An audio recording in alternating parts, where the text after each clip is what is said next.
भी जब कहा कि भोलेनाथ अपना कृपा करेगा, तब भगवान शंकर कहीं है नहीं, देर से कभी भी आएंगे, लेकिन बेटा तेरा तुझे दूध जरूर पिलाएंगे। तो उस बालक ने कहा कि चलो माँ हमको भोलेनाथ मिले नहीं मिले, तो मैं मिलने के लिए मैं उनकी तपस्या करूंगा, मैं इतनी साधना करूंगा और कठिन तपस्या करूंगा। माँ के चरणों में ढोल लगा करके वो दूध की आशा करने वाला बालक जो जंगल में चला गया और जंगल में जाकर के ओम नमः शिवाय का जाप उसने प्रारंभ कर दिया। और ओम नमः शिवाय का जो मंत्र उसने जपा, कहते कि उसे सारे लोग प्रज्वलित हो गए। उसका जो तेज था, दिव्य तेज आकाश में चारों तरफ फैल गया और बालक के पास भगवान शंकर और पार्वती इंद्र के साथ में इंद्राणी का रूप साथ में वहां पर प्रकट हो गए। हाथी पर बैठ कर आए भगवान इंद्र, इंद्राणी और भगवान शिव पार्वती। और बालक से कहने लगे बेटा तुझको क्या चाहिए बोल। वे बोले मैं 3 लोगों का राजा, देवताओं का स्वामी हूँ, इंद्र हूँ, और तुम निर्गुण रुद्र का पूजन करोगे तो देव जाति से निकाल ले जाओगे और तुमको बाद में पिशाच बनना पड़ेगा। तो उपमन्यु कहने लगा कि अपने तपस्या में कोई विघ्न न हो, इसलिए मैं तो वापस जप करूं। इंद्र बोला भगवान शंकर को नहीं जानते हो, और समझ देवताओं के स्वामी है कि मैं सब जानता हूँ, और भगवान शिव से पहले कोई तत्व नहीं, तो मेरे सामने से चले जाओ और भगवान शिव की निंदा मत करो। अब इतने ब्रह्मा जी विष्णु से भी वरदान नहीं चाहता, यदि भगवान शंकर की तुम निंदा करोगे तो तुम जो भी हो मैं तुमको भस्म कर दूंगा। और उपमन्यु ने क्या किया, जो शिव की निंदा कर रहे थे वहां से भस्म उठा करके उसने अघोर मंत्र का जाप करके और सीधी इंद्र के ऊपर फेंक दी। और जैसे इंद्र के ऊपर फेंक दी, परंतु इंद्र का रूप धारण करके तो भगवान शंकर ही बना रहे थे, तुरंत वे भगवान अपने असली रूप में प्रकट हो गए। पर शंकर भगवान की।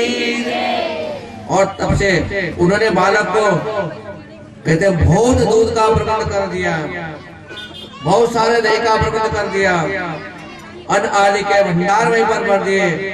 और बालक से कहने लगा बालक तुम अन्न धन चाहते थे ना, दूध चाहते थे, आओ ये सब तुम उसको स्वीकार करो। मतलब आप समझे होंगे कि जिसको अन्न की चिंता, जिसको दूध की चिंता हो, भगवान भोलेनाथ की साधना करोगे तो अन्न धन का भंडार भर जाएगा। जब कथा प्रारंभ होने वाली थी तब सब चिंता कर रहे थे कथा में क्या होगा, कथा के प्रसाद का क्या होगा। पहला दिन दूसरा दिन चलते चलते भगवान भोलेनाथ का साक्षात चमत्कार आप लोग देख रहे हो कि रोज भजन किया, बहुत गुणगान किए, तो प्रसाद का अभी तो भंडार भरा। और जब जब घर पे अब रोज प्रसाद मिल रहे सबको, खोखो प्रसाद मिल रहे, तो कल से है उनको टाइम होगा नहीं, याद आएगा अरे घड़ी प्रसाद कहीं नहीं। तो प्रसाद की बार बार याद आएगी, क्योंकि भोलेनाथ की कृपा से किसी चीज की कोई कमी नहीं होती है। इसलिए कहते भगवान शंकर की खूब प्रार्थना कर। तो भोलेनाथ के दरबार में यहाँ बैठे भगवान इस प्रकार से सारी सामग्री देकर के कहते कि उपमन्यु के लिए सुरेश्वर इंद्र का अवतार भगवान ने लिया था, और इसलिए इस अवतार का नाम सुरेश्वर कहलाया। यहाँ भी श्रुति महाराज कहते हैं कि भगवान शंकर की ऐसे कई प्रकार की कथाएं हैं। अश्वत्थामा नाम का अवतार लिया भगवान। नंदीश्वर बोले हे शरद कुमारों, देवकुल बृहस्पति जी के भारद्वाज नाम के पुत्र हुए, और भारद्वाज के द्रोण नामक अयोनिज पुत्र हुए। अयोनिज पुत्र का मतलब होता है जो माँ के गर्भ में न हो और उसका जन्म हो। तो ऐसा द्रोण, आपने महाभारत की कथा सुनी होगी, उसमें द्रोण कौरवों के आचार्य बने, और द्रोण कौरवों के आचार्य में 6 महारथियों में महान बने। द्रोण के पुत्र की प्राप्ति के लिए शिव जी की महान तपस्या की गई और शिव जी ने प्रसन्न होकर के बड़े पराक्रमी होकर के उन्हें पुत्र होने का वरदान दिया। उस पुत्र का नाम रखा गया अश्वत्थामा। अश्वत्थामा ने जब महाभारत का युद्ध हुआ ने उसमें कौरवों की सहायता करी और वह बहुत शक्तिशाली था। पांडव पर विजय पाने में असमर्थ रहे तो उस पर विजय पाने के लिए भगवान कृष्ण के आदेश से उसने काम किया और फिर शिव जी के अनुकंपा से अर्जुन ने अश्वत्थामा के द्वारा छोड़े गए ब्रह्मशीर नामक अस्त्र को निरस्त कर दिया। अश्वत्थामा ने अपनी शक्ति का प्रयोग उत्तरा के गर्भ में पल रहे बालक के लिए किया और चाहता था कि राजा परीक्षित का वंश नहीं चले। और जो उत्तरा के गर्भ में जो बालक था उस पर जो अश्वत्थामा ने अपना हथियार चलाया था तो भगवान श्री कृष्ण ने एक अंगूठे का रूप धारण करके उत्तरा के गर्भ में गए थे और उसके गर्भ की रक्षा कर दी। माई माई माई माई माई माई। तो वही उस अश्वत्थामा जो थे पांडव और श्री कृष्ण को अनेकों प्रकार के अवतार वरदान दिए। तो भगवान का यह भी अवतार अश्वत्थामा भगवान शंकर का यह अवतार कहलाते हैं।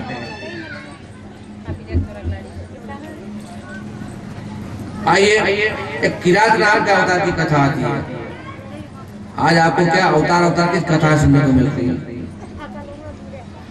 व्यास जी के कहने पर अर्जुन ने शिव जी को प्रसन्न करने के लिए महान तप किया और शिव मंत्र के प्रभाव से भारी प्रकाशमान हो गए। इससे अर्जुन को अपने विजय में संदेह नहीं रहा। अर्जुन भी अपने अस्त्र प्राप्ति के लिए शिव जी की तपस्या करने गए और जब वे तपस्या करने चले गए ना तो पांडव बड़े चिंतित हो गए और दुखी रहने लगे। इस पर व्यास जी उनके पास गए और उन्होंने पांडवों को अनेक प्रकार की कथा सुनाई। उन्होंने पांडवों को बताया कि मनुष्यों को बहुत सी विपत्तियों का सामना करना पड़ता है। राजा नल तुमसे ज्यादा विपत्ति पड़ी और मनुष्य बाल्यकाल से मरना अवस्था तक बहुत सी आपत्तियों का सामना करता ही रहता है। अतः इनसे छुटकारा पाने के लिए हमको केवल शिव जी की आराधना करना चाहिए। तो व्यास जी के अनुसार अर्जुन ने जो है अपने तप से जो तेज उत्पन्न हुआ उसके कारण सभी जीवधारी दुखी होने लगे और देवराज इंद्र ब्राह्मण का रूप धारण करके अर्जुन के पास पहुंचे। तुम ये तपस्या क्यों कर रहे हो? बहुत तपस्या तुमने कर ली है। तुम तपस्या से क्या प्राप्त करना चाहते हो? अर्जुन उत्तर दिया, मैं तपस्या व्यास जी के कथनानुसार कर रहा हूँ। और अर्जुन के सामने अपने वास्तविक रूप में भगवान प्रकट होकर बोले कि तुम्हें शिव जी की पार्थिव पूजा करना चाहिए। जहाँ भी रहे शिव जी की पार्थिव पूजा करना चाहिए। तब अर्जुन शिव की तरफ एक पैर के तलवे पर खड़े होकर के सूर्य की तरफ देख करके साधना करने लगे। निर्बाध गति से ओम नमः शिवाय का पाठ कर रहे और अर्जुन का ऐसा तप हुआ, इतनी साधना हुई कि पुनः देवता भी विषय में करने लगे। और उसी समय एक मूक नाम का दैत्य जो आया और जो दुर्योधन के द्वारा भेजा था वो भगवान शंकर का रूप धारण करके अर्जुन के पास पहुंच गया। अर्जुन को समझ नहीं पाए और वह अपने वेग से पर्वत को नष्ट करता हुआ चला। उसे देखकर अर्जुन ने सोचा कि यह कोई साधारण नहीं है, ये शत्रु द्वारा भेजा हुआ कोई दुष्ट होना चाहिए। और क्योंकि जो देखने में लग रहा है कि इसका मन व्याकुल है और वही शत्रु होता है। इस प्रकार विचार कर अर्जुन ने उस मायावी शंकर के ऊपर बाण चला दिया। तब अर्जुन की परीक्षा के लिए स्वयं शिव जी से किरात का रूप धारण करके आ गए, यानी एक शिकारी का रूप धारण करके भगवान वहां पर पहुंचे और अर्जुन के खंडे पर तरकश धारण किए हुए गणों के साथ वीरों के राजा बने हुए थे और वीरों की तरह बातें कर रहे थे। वे शुक्र का पीछा करने लगे। उनका पर्वताकार रूप वाला बन गया और अर्जुन के बाण के साथ किरात बने। शिव जी ने भी शुक्र पर बाण चलाया। शिव जी का बाण शुक्र की पूंछ में और अर्जुन का बाण भी उसको पार करके पृथ्वी में समा गया। इस प्रकार शुकर तो मर गया और देवता बड़े प्रसन्न हुए तथा पुष्पों के प्रस्ताव करने लगे। मरते समय दुष्ट ने अपना रूप प्रकट कर लिया, जिससे अर्जुन ने सोच लिया दुष्ट व्यक्ति मुझे मारने के लिए आए थे। बोल शंकर भगवान की जय।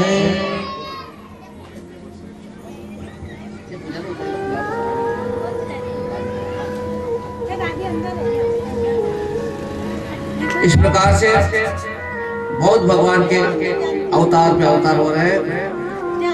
आइए हम भगवान का एक भजन करके आगे कथा में प्रवेश करते हैं।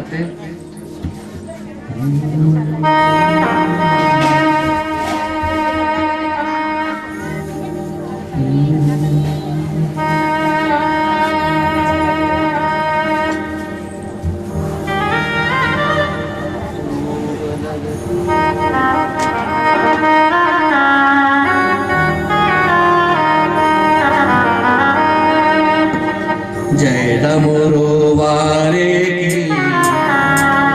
जय गोरा प्यारे की, जय डमरू वाले की, जय गोरा प्यारे की, जय गंगाधारी की, भोले त्रिपुरारी की, गोराधारी की,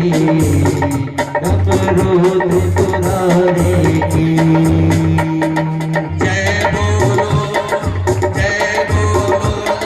ओ गणदानी की, जय बोलो ओ गणदानी की। हम बोले का जयकारा शिव वरदानी।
भगवान शंकर की कृपा से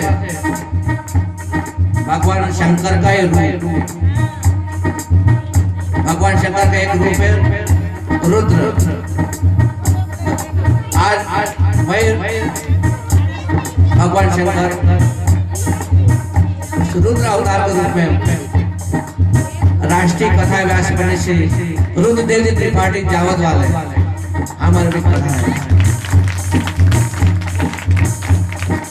आसन ग्रहण करें और उनके सामने साथ में जो बाबू जी बता रहे हैं बता रहे अभी भजन पुराने का भजन शुरू हुआ है। आपको आसन में और उनको बुलाया बाबू जी को भी।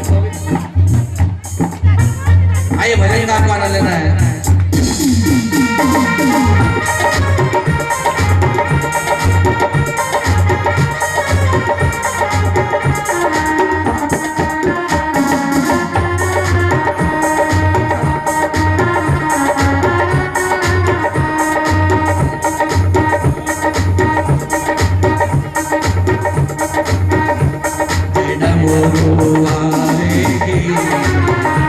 जय गोरा प्यारे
लोग एक बड़ा चमत्कार यहाँ देख रहे होंगे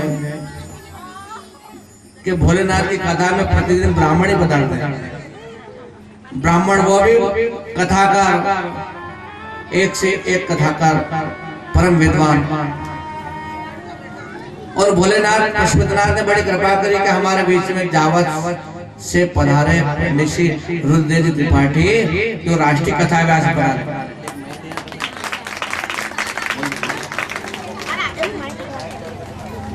और थोड़ा आपका परिचय करवा दो बाबू जी 2 मिनट में। जावत में भूतेश्वर महादेव आश्रम और भूतेश्वर महादेव मंदिर आश्रम, जहाँ गौशाला है, जहाँ पुष्पों की सुगंध, जहाँ खेती, और ऐसे आश्रम पे वहां के आचार्य पंडित श्री महेश चंद्र त्रिपाठी, जो उस क्षेत्र के बहुत बड़े विद्वान हैं, उनके ये दूसरे नंबर के पुत्र हैं। प्रथम तो शिव कुमार, दूसरे रुद्रदेव, तीसरा सत्यदेव और चौथा मुक्तेश्वर। चारों परम विद्वान हैं। लेकिन रुद्रदेव जी ने एक जगह नहीं, राजस्थान नहीं, मालवा नहीं, बल्कि पूरे भारत में घूम घूम करके भागवत कथाएं की है, शिव पुराण की कथा की है, देवी भागवत की कथा की है। और साल में हर साल जो नए नए तीर्थ होते हैं ना, बड़े बड़े तीर्थों पर जाकर के भक्तों को लेकर के साथ में और तीर्थों की यात्रा भी करवाई और उनको कथा भी श्रवण कराई। कभी हम शुक्रताल पधारते हैं, कभी भगवान रामेश्वर, कभी केदारनाथ, कभी भगवान जगदीश। मंदसौर के भी कई भक्त को आपके साथ पधारते हैं, हम सब साथ में जाते हैं। और बस भर के नहीं जाते हैं, बस वाले तो बाद में बच जाते हैं, वो आते हैं पूरी ट्रेन भर के जाते हैं। जो बच जाते हैं ना कि हम क्या करें, ट्रेन में जगह नहीं मिल रही है, तो फिर कहते हैं कि भाई आप ऐसा करो, बस करके पधारो, अपनी गाड़ी करके पधारो। और मैं ज्यादा विचार आपको नहीं व्यक्त करूंगा, क्योंकि कथाएं हम बिल्कुल पूर्णवादी की तरफ ही पहुंच चुके हैं। तो मैं सोच रहा हूं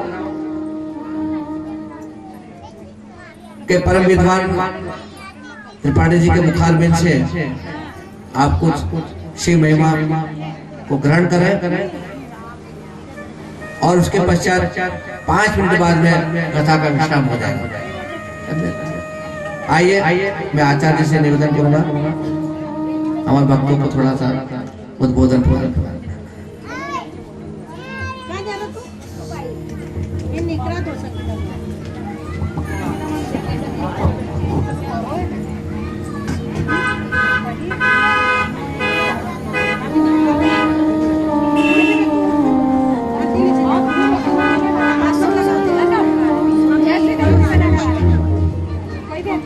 जय श्री कृष्ण।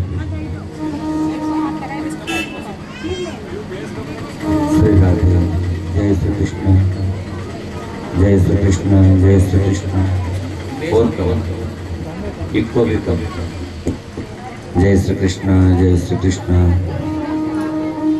जय श्री राधे।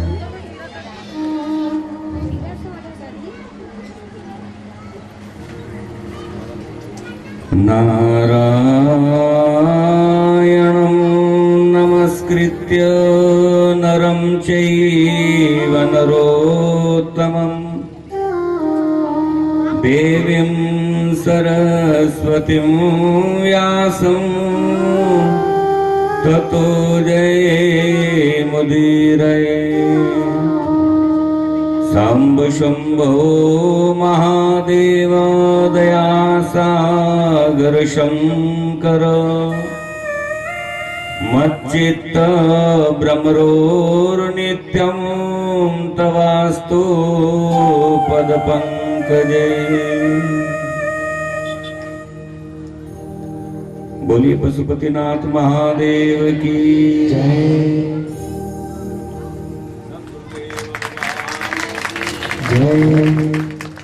आइए आपसे जुड़े हैं, उससे पहले 1 मिनट का संकीर्तन।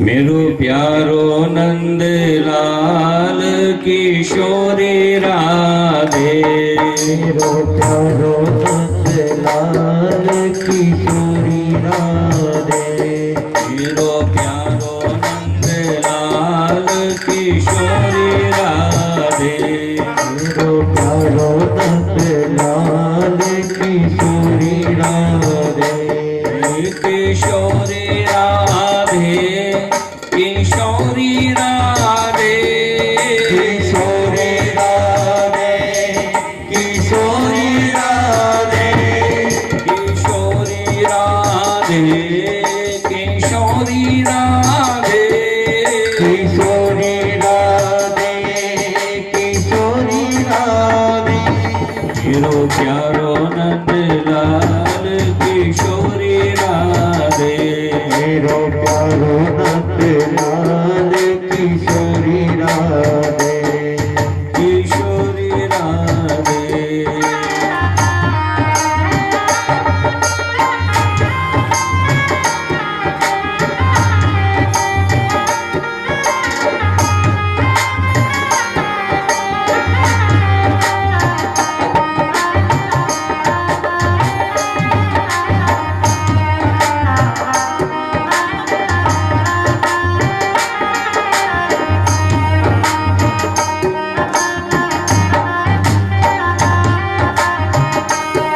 मेरो प्यारो नंद लाल किशोरी राधे, मेरो प्यारो नंद लाल किशोरी राधे,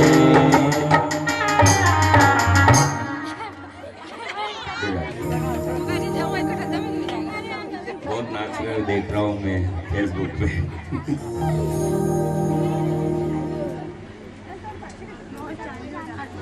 व्यासपीठ पर विराजमान आपके हम सबके लाडले पूजनीय श्री शास्त्री जी को प्रणाम करते हैं और भगवान भूत भावन पशुपतिनाथ महादेव की नगरी में विराजमान हैं। ऐसे भगवान भूत भावन जो सब पर कृपा करते हैं, भगवान भोलेनाथ के चरणों में शत शत नमन करते हैं। विराजित मातृशक्ति और शिव कथा के रसिक श्रोता भक्त सबको मेरी ओर से जय श्री कृष्ण। संगीतज्ञ और विप्र देवता भी विराजमान है, सबको नमन करते हैं, प्रणाम करते हैं। बड़ा ही हर्ष हुआ कि आपके यहाँ नगर में कॉलोनी में महिला मंडल के द्वारा शिव कथा का आयोजन हो रहा है। ये प्रसन्नता का विषय है। भगवान शिव कल्याणकारी देव है, इसलिए यजुर्वेद की संहिता में एक अध्याय में 6 बार एक ही शब्द को बार बार उच्चारण किया गया। जज्जाग्रतो दूरमुदैति दैवं तद सुप्तस तथैवैति दूरंगमन ज्योतिखाई ज्योतिरेकं तन्मे मनः शिव संकल्पमस्तु। भगवान शिव कल्याणकारी देव है और भूतनाथ की कथा आपने श्रवण करी ही है। ज्यादा समय भी आपके पास भी है नहीं और मैं खुद भी थका हुआ ही हूँ, आगे प्रोग्राम करके ही आ रहा हूँ। फिर भी आशीष स्वरूप में भगवान शिव के बारे में कुछ थोड़ा सा बतला देता हूँ। जैसे भगवान शिव को आप प्रणाम करने जाते हैं, दर्शन करने जाते हैं, तो भगवान के स्वरूप शिव पंचायतन को देखने से आपके मन में ऐसा भाव आता होगा कि शायद इनके परिवार में रोज झगड़ा होता होगा। भोलेनाथ के परिवार को ऊपर की दृष्टि से यदि आप निहारें तो आपको ऐसा लगेगा कि इस परिवार में तो रोज झगड़ा होता होगा। और क्यों मन में आता होगा? तो भगवान शिव के मस्तक कितने हैं? तो 5 पंचवक्र है ना। तो उनके एक बेटे कार्तिक स्वामी के कितने हैं? कार्तिक स्वामी के मुख कितने हैं? 6। पिताजी के 5 मुख तो बेटे के 6 मुख।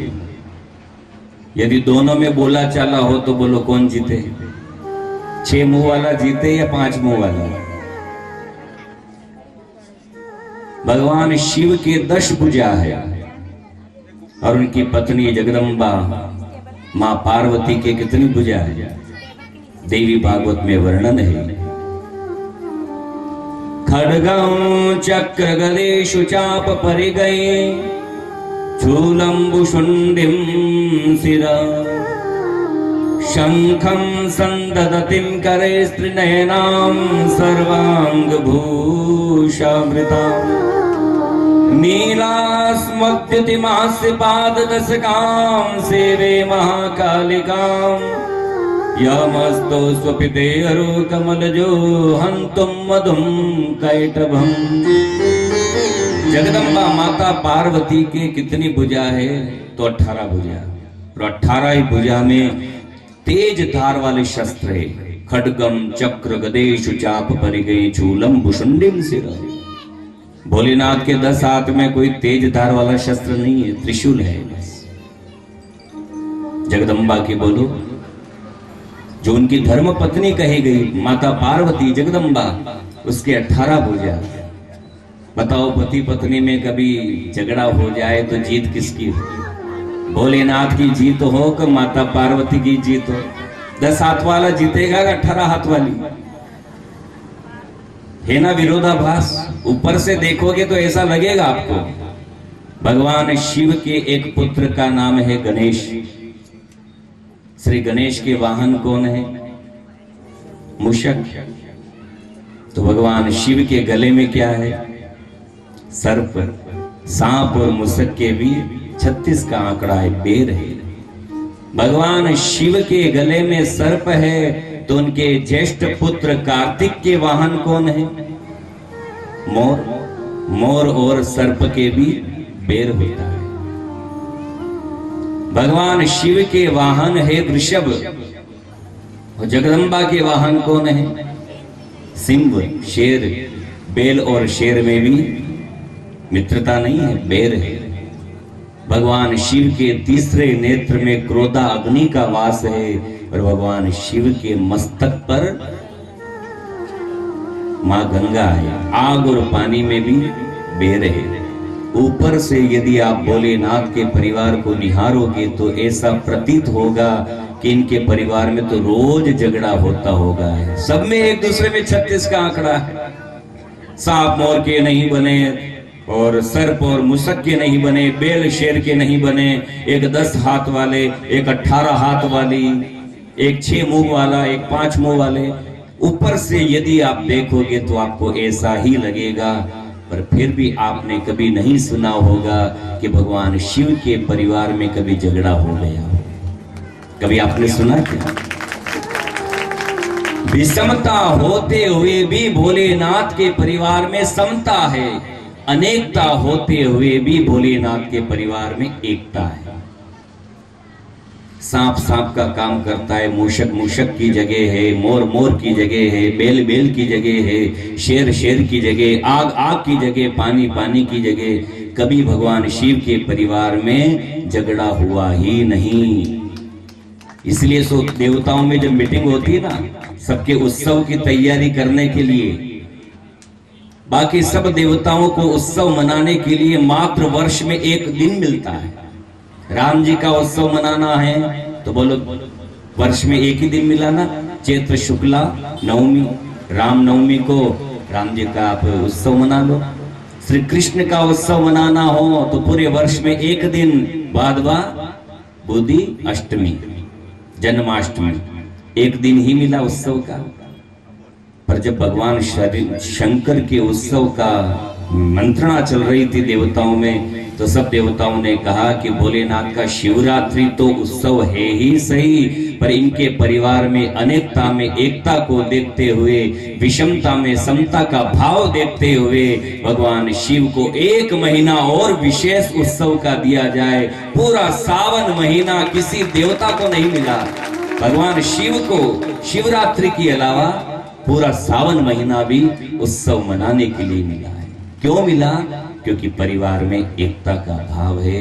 इसलिए आज आप देखना, कैसा ही अरबपति सेठ क्यों न हो, 11 महीना भली भोलेनाथ के दरबार में न जाए, पर जैसे ही सावन महीना प्रारंभ होता है वो अपनी गाड़ी लेकर के भूतनाथ के दरबार में पहुंच जाता है, 1 लोटा जल चढ़ाता है, 4-5 आंकड़ा का पुष्प चढ़ा दिया, बिल्व पत्र चढ़ा दिया, धतूरा चढ़ा दिया, पूरा महीना वो भूतनाथ की आराधना करता है। और अंत में यदि भूतनाथ से वो सेठ मांगता है तो यही मांगता है कि हे भूतनाथ, पूरे सावन महीने की पूजा से यदि आप प्रसन्न हो और मुझे वरदान देना चाहते हो तो मैं आपसे यही वरदान चाहता हूँ। मेरे घर में कोई कमी नहीं, गाड़ी है, रुपया पैसा है, बंगला है, लंबा चौड़ा परिवार है, ऐशो आराम है, पर हे भोलेनाथ आशीर्वाद देव तो ऐसा देना जैसी परिवार में एकता आपके है वैसी परिवार में एकता मेरे हो जाए तो मेरा जीवन भी धन्य हो जाए। तो आपने भी भगवान शिव की कथा को श्रवण किया है और आज भी विराम है, तो यही सूत्र लेकर के जाना, जैसे भगवान शिव के परिवार में एकता है, संगठन है, वही भगवान भूतनाथ हमें भी प्रदान करे। सबसे बड़ी संपत्ति यही है, एकता में ही, संगठन में ही शक्ति है। जहां संगठन होगा, कहते ना जनता जनार्दन, जहां अधिक आत्माएं इकट्ठी होती है वहां परमात्मा का स्वरूप अपने आप प्रकट हो जाता है। तो आप लोगों को भैया यही आशीर्वाद है और सब महिला मंडल को, आयोजन करताओं को मेरी ओर से बहुत बहुत धन्यवाद कि आपने भगवान शिव की कथा को श्रवण किया। भगवान शिव ही है जो कोरोना का नाश भी करेंगे और अब तो नाश हो भी रहा है। आइए 2 मिनट और एक कीर्तन, उसके बाद वाणी को विराम। ओंकारे अविनाशी गंगाधर कैलाशी शंभो, ओंकारे अविनाशी, सभी गाइए,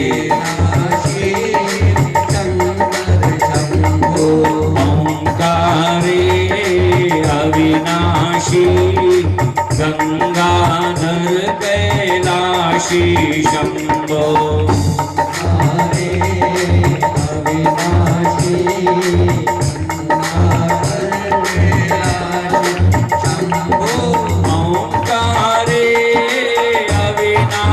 गंगाधर कैलाशी शंभो,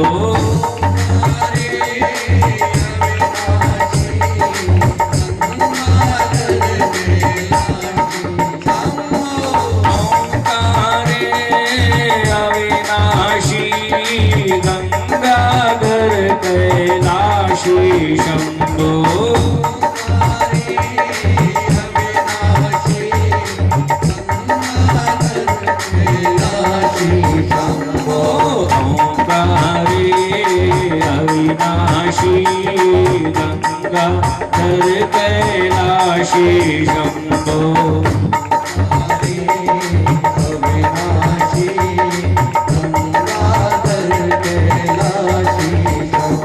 आपको हर हर गंगे बोलना है, ताली बजा के, बिल्कुल ऊपर हाथ उठा के ताली बजा करके, जय शिव शंकर,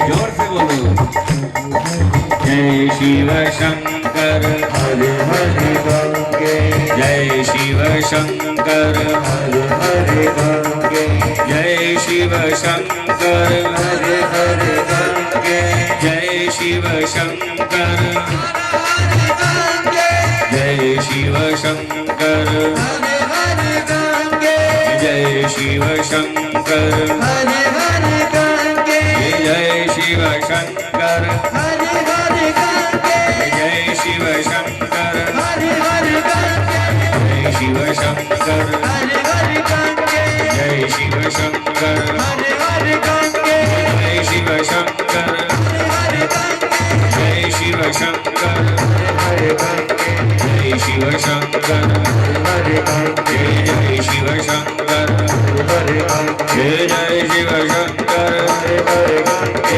जय शिव शंकर हरि हरि गंगे जय शिव शंकर हरि हरि गंगे जय शिव शंकर जय शिव शंकर शिव नमः पार्वती पतये हरे हरे महादेव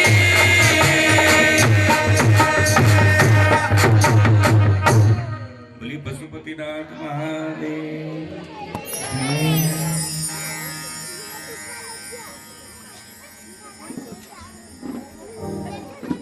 देखो हमने बताया था ना आपको,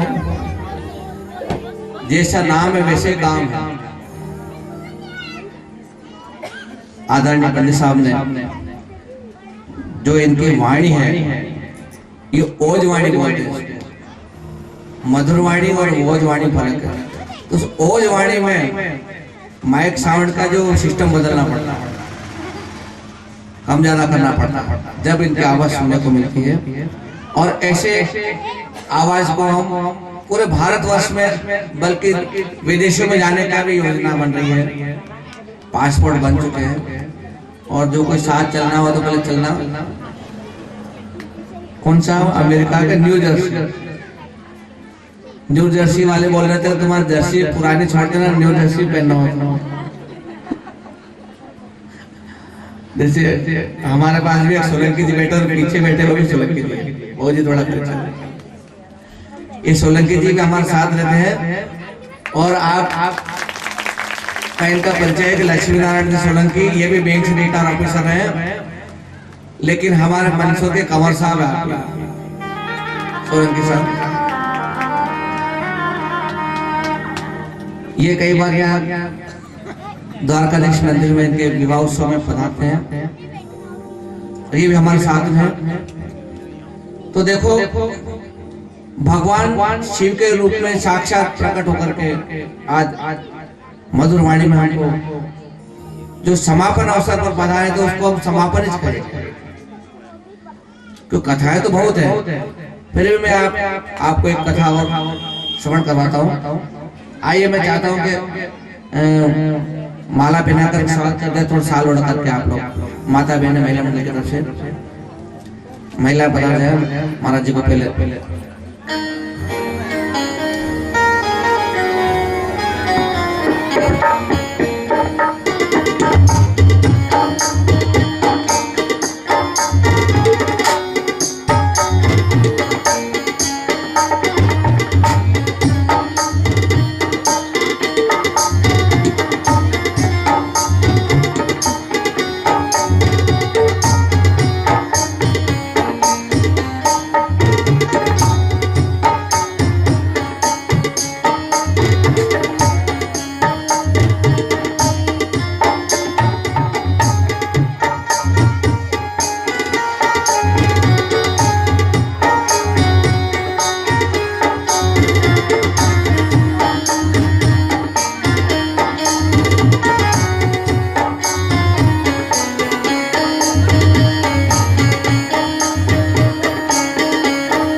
रहा है, माला पहना करके साल उड़ाने से मिलकर के एक साथ सब 5 जने हाथ लगा रहे हैं।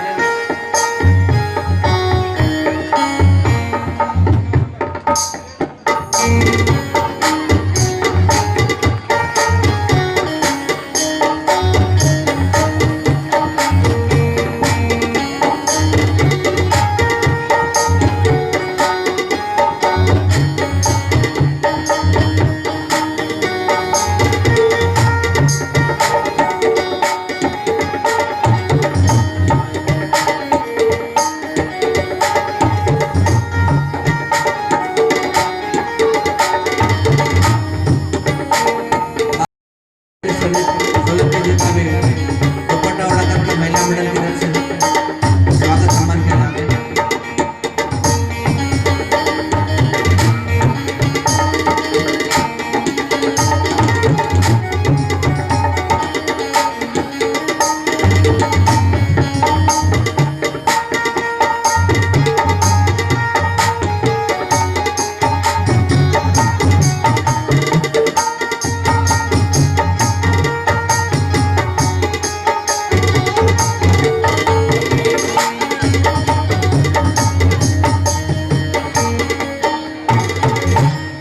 बोलो पशुपतिनाथ की जय।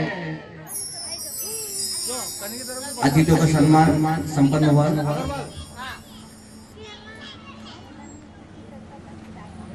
थोड़ी कथा श्रवण कर ले, उसके पश्चात आप जो भी नाम बोलना सब नाम बोलना, आप अपनी तैयार करके रखो। तो सूजी महाराज कहने लगे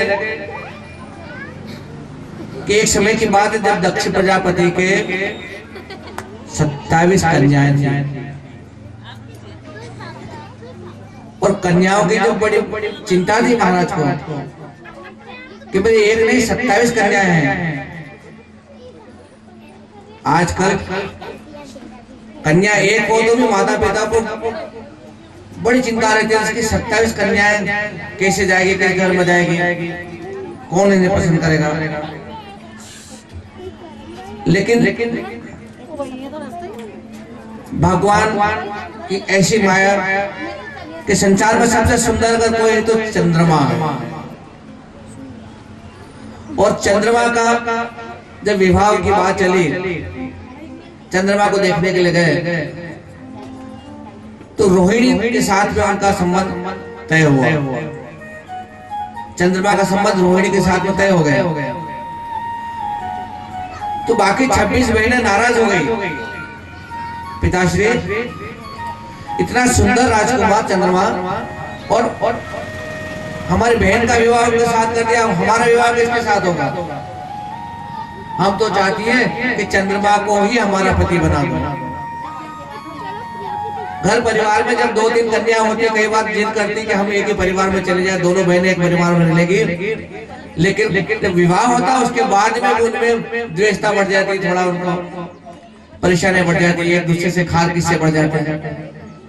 तो यहाँ 27 कन्याओं का जब एक साथ विवाह हुआ तो सभी बड़ा खुश हो रहे, चलो हमारे पति हमको चंद्रमा रूप में मिले। लेकिन कुछ भी हो, चाहे 27 कन्या थी, ज्यादा प्रिय चंद्रमा को रोहिणी लगी। तो जो ज्यादा प्रिय लगती है उससे ज्यादा वार्तालाप होंगे, ज्यादा बैठ के बातचीत करें, ज्यादा हंसी मजाक होगा। तो थोड़े दिन तो बहनों ने सहन कर लिया, लेकिन अपने शिकायत लेकर के अपने पिताजी के पास पहुंची। पिताजी, हमारे पति हमसे कुछ अच्छा व्यवहार नहीं रखते हैं। क्या हुआ बेटी, क्या हुआ? वो केवल रोहिणी से ज्यादा प्रेम करते और हमसे हंसी मजाक नहीं करते, हमारे पास बार बार समय नहीं देते, बैठते नहीं है। तो पुत्रों की बात सुनकर के उन्होंने कहा, ठीक है, ये चंद्र जो है ना ऐसा कर्म क्यों कर रहे हैं, सबके साथ बराबर व्यवहार रखना चाहिए। और जो कोई व्यक्ति एक दूसरे से बराबर प्रेम नहीं करे, सबसे प्रेम करना चाहिए, लेकिन एक से प्रेम करे बाकी सबसे द्वेष करता है तो वो नरक की यात्रा भोगता है। ध्यान रखना, सबके साथ प्रेम रखना चाहिए। तो दक्ष ने चंद्रमा को समझाया, भैया तो कम से कम सबके साथ बराबर व्यवहार रख। तब जो है ठीक है, चंद्रमा ने कहा ध्यान रखूंगा, लेकिन अब शिकायत नहीं आएगी। समय के अनुसार वही हुआ कि बार बार रोहिणी में ही मन जाता है। अब ज्योतिष सब बहनें नाराज हो कि नहीं पिताजी, हम उनके पास नहीं जाएंगे, वो ऐसा रुखा व्यवहार करते हैं। तो दक्ष ने कहा कि जो रुखा व्यवहार रखे मैं उसको श्राप देता हूं। तुम्हारा मलिन मन है, इसलिए तुम मलिन हो जाओ और तुम क्षीण होने लग जाओ। इसके बाद में श्राप आकर के चंद्रमा जो है एकदम क्षीण होने लगा। अपने दुख को चंद्रमा ने इंद्रादि देवताओं को बताया। तब ब्रह्मा जी बोले देवताओं, ये चंद्रमा है ही ऐसा, कहते बड़ा महादुष्ट है ये। और आप लोगों के जो गुरु है ना बृहस्पति जी, एक बार उनकी पत्नी तारा को भी लेकर भाग गया था ये। वो तारा को लेकर के देवताओं के पास चला गया। इसके कारण देवताओं और दानवों में युद्ध हुआ था।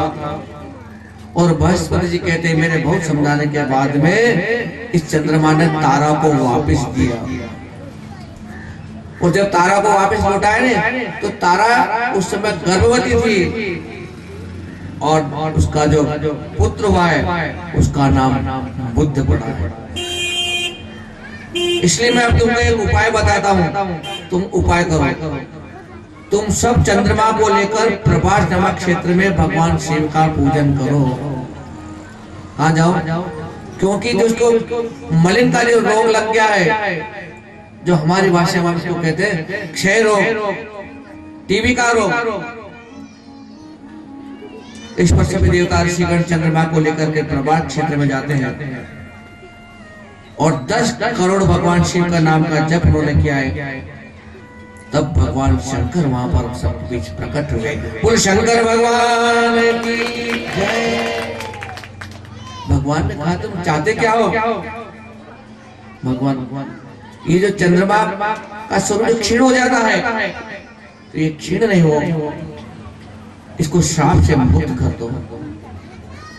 भगवान ने कहा शंकर ने, देखो मैं श्राप से मुक्त तो नहीं कर सकता है, लेकिन इतना जरूर है कि चंद्रमा कुछ समय घटते, मतलब बढ़ेगा चंद्रमा का रोग और कुछ दिन में घटेगा।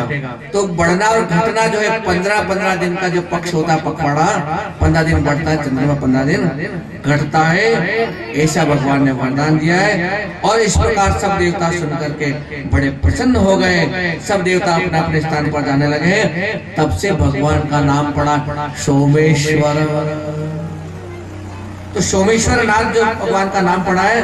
और इस प्रकार से कहते वहीं पर एक कुंड का निर्माण करा है और उस कुंड का नाम भी रखा है चंद्रकुंड। उस चंद्रकुंड में जो स्नान करता है वह भी सभी पापों से मुक्त हो जाता है। और यही भगवान शिव की महिमा है। और यही सोमनाथ महादेव के रूप में हम भी उनकी आराधना करते हैं।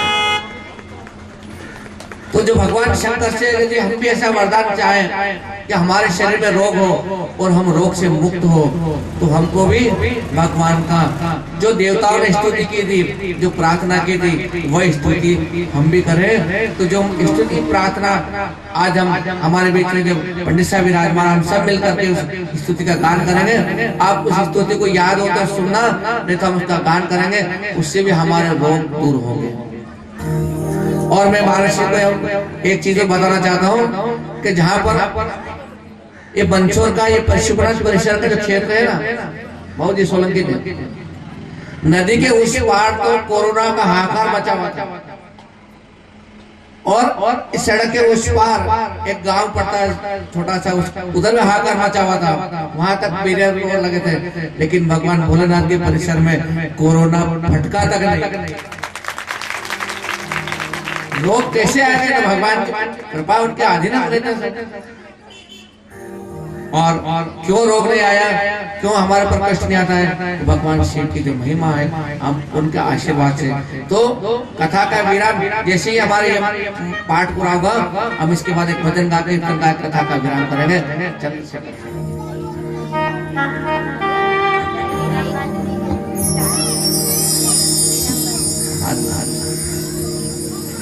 चंद्रशेखर चंद्रशेखर चंद्रशेखर पाहि मां चंद्रशेखर चंद्रशेखर चंद्रशेखर रक्ष मां रक्तसानुसरासनं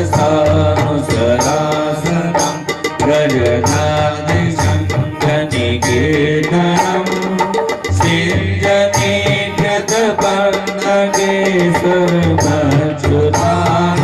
सर्वच्युतानलसायकम् क्षिप्रदत्तपुरत्रयं विधिवालैरभिवन्दितं चन्द्रशेखरमाश्रये मम किं करिष्यति वै यमः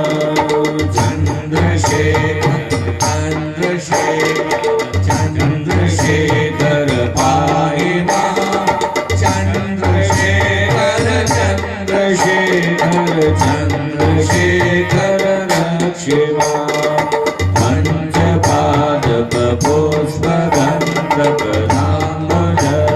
पञ्चपादपपुष्पगन्धप्रधाम्बुजद्वयशोभितं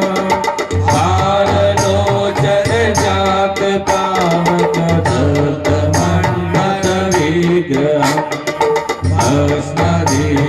भस्मदीप्यकलेवरं वयनाशनं भवमव्ययम् चन्द्रशेखरमाश्रये मम किं करिष्यति वै यमः चन्द्रशेखर चन्द्रशेखर चन्द्रशेखर पाहि मां चन्द्रशेखर चन्द्रशेखर चन्द्रशेखर रक्ष मां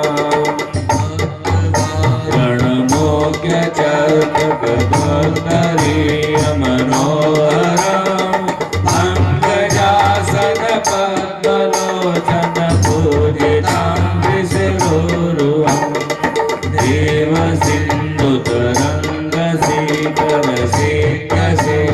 देवसिन्धुतरङ्गसीकरसेकसेव्यजटाधरम् चन्द्रशेखरमाश्रये मम किं करिष्यति वै यमः चन्द्रशेखर चन्द्रशेखर चन्द्रशेखर पाहि मां चन्द्रशेखर चन्द्रशेखर चन्द्रशेखर रक्ष मां यशगम्बदाक्षरं भुजङ्गविभूषणं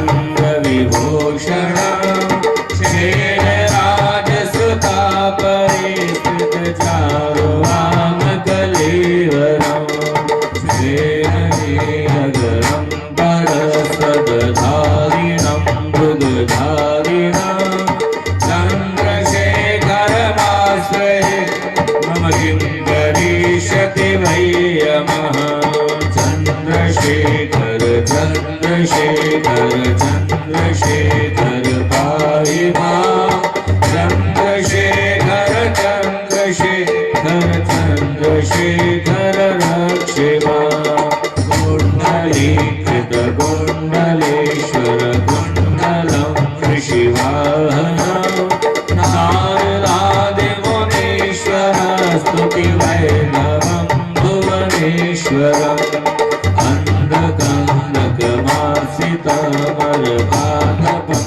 अन्धकान्धकमार्सितमरपादपंशमनान्तकम् चन्द्रशेखरमाश्रये मम किं करिष्यति वै यमः चन्द्रशेखर चन्द्रशेखर चन्द्रशेखर पाहि मां चन्द्रशेखर चन्द्रशेखर चन्द्रशेखर रक्ष मां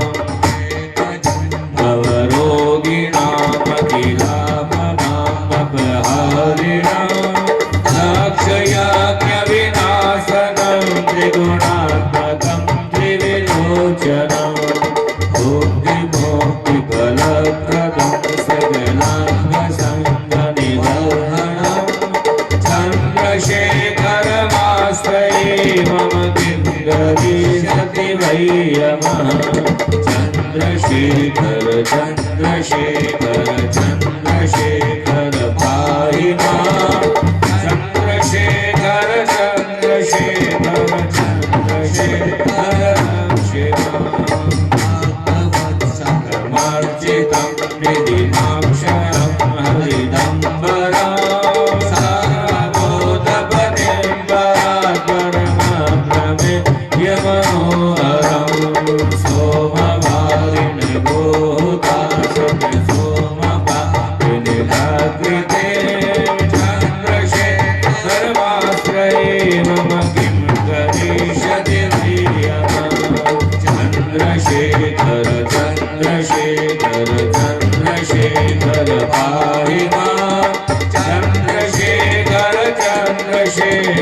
चन्द्रशेखर रक्षमा सृष्टिविदायिनं पुनरेव पालन तत्परा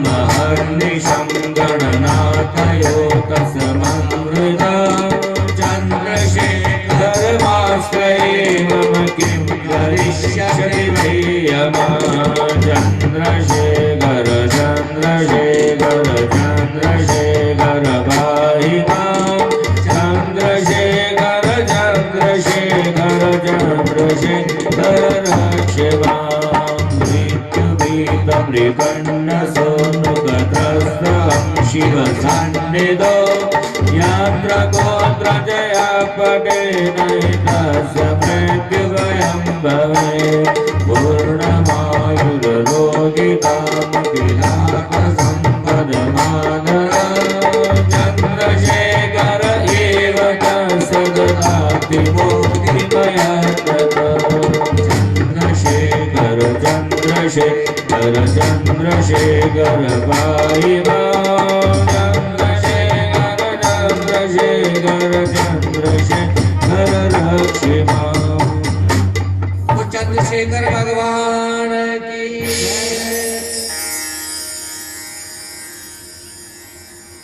जो 7 दिन का हमारा संकल्प है, हम बस उसके विराम की ओर एक छोटा सा प्रसंग करके कथा को विराम देंगे। ऋषि उपमन्यु बोले, हे कृष्ण, अब मैं अत्यंत दुर्लभ योग के विषय में आपको बताऊंगा। इसके द्वारा सभी विषयों से निवृत्त होकर के अंतकरण की शुद्धि हो जाती है। शरीर के अंदर जो स्थित वायु है उसे हम प्राण कहते हैं।